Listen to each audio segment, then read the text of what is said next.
I was told politics is for the rich, only for the rich. I was told politics is run by dynasties. I was told politics is a dirty world. I was told politics is not for women. I was told politics is not for a common person like me.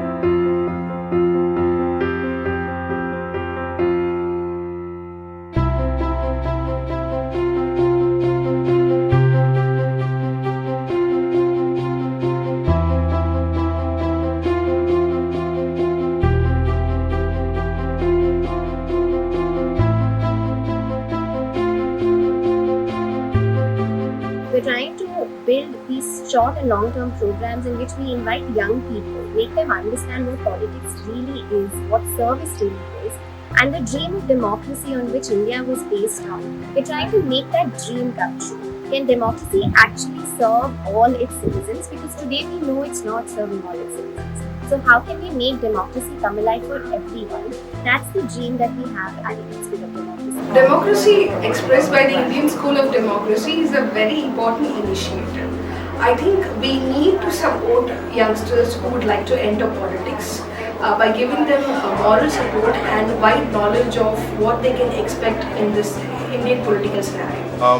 Most of the people coming to the Democracy Express have a different political experience. Some of them are sitting sarpanches, some of them work as a political aid to various political leaders and political parties.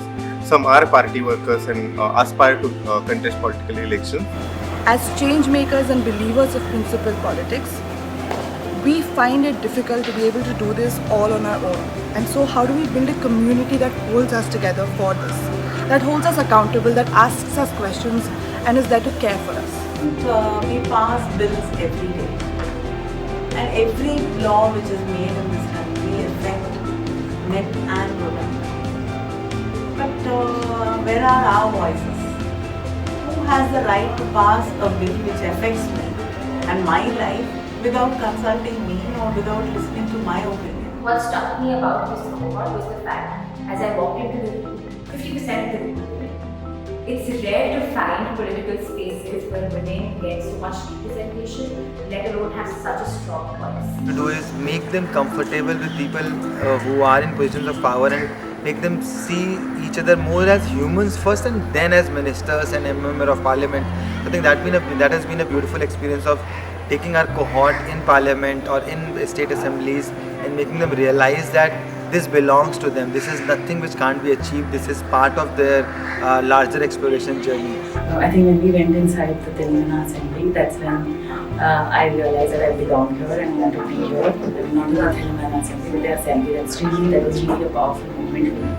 I firmly believe in democracy, democratic system, because in a perfect decentralized democracy, we can be able to hear the voice of the last man of the society.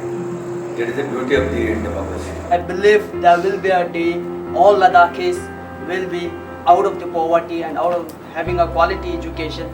So I hope that this equality and liberty will come into my society. I think the single biggest thing I expect from a politician is the heart, is the ability to relate to people's woes, to walk a mile in their shoes. Because not everyone comes from the same place. India is still a place of such great disparity that where you're born pretty much determines your destiny that you can never escape. It's a vicious cycle. Democracy has been a lot of learning, not about the politics, not about the democracy. It's I think more than about me and what is my ideology is and what is my politics is. Currently, the need of the hour in this country is to have people, politicians with a perspective, politicians with some focus on principles, politicians who understand the practical realities but at the same time hook themselves on to a larger purpose. I think India needs many of them, men and women who are undaunted by the current realities. Over the course of 9 days, what I've realized is to be principled, to be a woman, to be young, they're all barriers to politics. But somewhere down the line, what's shifted in me is those are part of my identity, and it only takes courage and will to take that step forward and change the narrative. Having come from very humble background, my humbleness I always considered it is it is something like my weakness only. But having gone through this 9 days journey, now I'm very much sure that it was not something to be worried about. I think they should leave their comfort zones, and they should have their eyes and ears on the ground always. Then third is being with the people in the moments of their joy and in the moments of sorrow. As per my political ambitions for the future, I think I'll primarily work on becoming a better, more empathetic and compassionate human. That is what would be my biggest takeaway from the program, I think. I think the foundation of all politics is empathy, is compassion. People come to politics with many aspirations and many motivations, but it is about the people.